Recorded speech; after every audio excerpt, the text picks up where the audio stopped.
and we are 15 days out from Georgia's historic 2022 midterm elections here at the Atlanta News First Digital Desk, and we are talking this afternoon about a very new data collection initiative that was conducted between the Anti-Defamation League and Princeton University. We're joined by Eytan Davidson, who is the Southeastern Regional Director for the Anti-Defamation League. And Eytan, thank you for joining us. Tell us a little bit about the research that really shows a greater level of harassment and threats to local elected officials and election polling officials as well. Absolutely. Good afternoon, and thank you for having me on. I appreciate the opportunity to talk about this report. So this new report that we conducted with Princeton University looks at a number of threats to local officials, particularly in three areas: elections, health, and education. And obviously, with our midterm elections coming up, election workers are certainly top of mind. People are out there voting right now. And we all know how important the people who actually work in our polling stations are to the smooth running of our democracy. But that's just one aspect of the report. Talking a little bit more about the report, tell us how the cooperation or the collaboration between the ADL and Princeton University came about. Yeah, great question. So, Princeton and ADL, I think we both shared a feeling that in order to really see the size of a problem, you had to start measuring it. In order to start affecting policy change, you really need to have data to work with to show that there is a problem and show where it is and show how severe it is. And so this was really the first time that we have done this. I believe that this data has been collected on federal and state levels, but this is the first time that we looked at it on a local level. And we found for the state of Georgia that Georgia had the second highest percentage of threats and harassment against local public officials. So that's really concerning for all of us here in Georgia. You just mentioned Georgia has one of the highest levels of threats against elected officials. Are we talking local elected officials? Are we talking election workers or election officials? Kind of draw a little bit of a differentiation there. Yeah, we're talking all the above, and the report goes beyond just election officials. So we're talking local officials in a few different fields. There's education, so whether we're talking about teachers, school administrators, school board officials, health workers who have been so crucial during the last few years here during the COVID-19 pandemic, but also election workers, poll workers, people who work for departments of elections. We've seen a level of threat that here in this state that is really unacceptable. And this is the first time that we've conducted this kind of data collection, and we're going to do it again.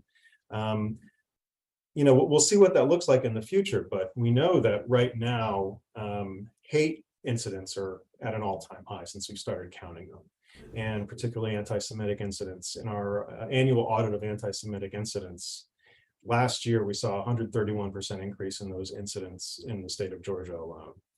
And so it's within that climate that we see people who are really critical to protecting our democracy and to making it function, receiving threats, whether they're death threats or people threatening violence, or intimidation and harassment, which could take any number of forms. And it's really damaging to our democracy because it damages people's faith in institutions. It also is discouraging to people who want to work in the public sector. And that's really worrying because we need good people to work in the public sector to make sure that our institutions and our democracy functions properly. You mentioned that this is really the first time that this kind of information is being collected. We've obviously lived through the past 2 to 4 to 6 or even the past 8 years a number of really politically charged environments, not only politics but in the public health sector as well. Are all of these factors all in play in terms of raising the level of of threats to local elected officials, or is it one, has it been one thing above another in your view? Yeah, I think it's hard to place one thing above others. There have been so many things that have been bombarding us as a society in the last several years, and they have kind of been feeding off of each other. That's certainly what it's felt like. And the important thing with this data is it's showing where this is showing up, where geographically in the country, but also what systems in our democracy are being threatened, whether it is educators, whether it is health workers, whether it is election workers. And unfortunately, we're seeing it all over the place. I think what the data shows about the threats to local officials is that we're particularly seeing it against election officials. So again, since voting is happening right now, please keep that in mind as you go to your polling station. Please say thank you to the folks who are working there. And that was really going to lead me into my next question. We're in the middle of early voting here in Georgia, starting our second week of early voting today. We've already seen just record turnouts that have shattered previous records. What are some of the things that, or signs that voters can kind of be attuned to when they're going to their local polling place and really, exercising their constitutional right to vote? Well, first and foremost, I would hope that everybody has a positive experience voting. I hope that everybody is able to get a chance to cast their ballot and hopefully not wait too long in line. I know that there have been significant lines in different places, and there is a great interest in voting. And I think our democracy functions best when people exercise their right to vote. So that is encouraging. But being kind to the people around you, being kind to the people who are working there, those are really important things. They're small things, but the people who are sitting there in these polling sites, trying to make sure these elections run smoothly, they are human beings who deserve our thanks. And we should be grateful to them for helping us protect our democracy in that way and allowing us to exercise our right to vote.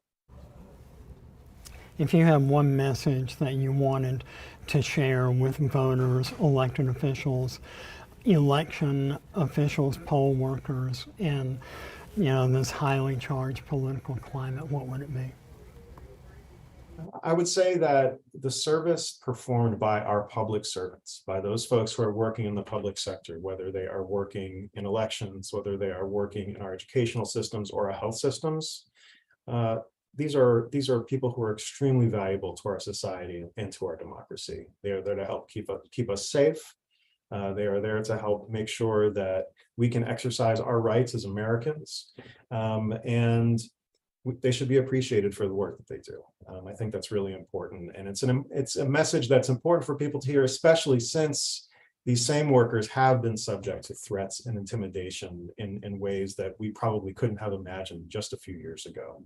And so this report that we've put out with Princeton and some other partners who've collaborated with us is really a first attempt to try to gauge how large is the problem. And in future years, we'll see where that goes, but hopefully people will understand that it is important to treat others with kindness and to respect the jobs that they do. Eytan Davidson with the Anti-Defamation League. Thanks for joining us, and thanks for watching Atlanta News First Digital Desk. Thank you so much.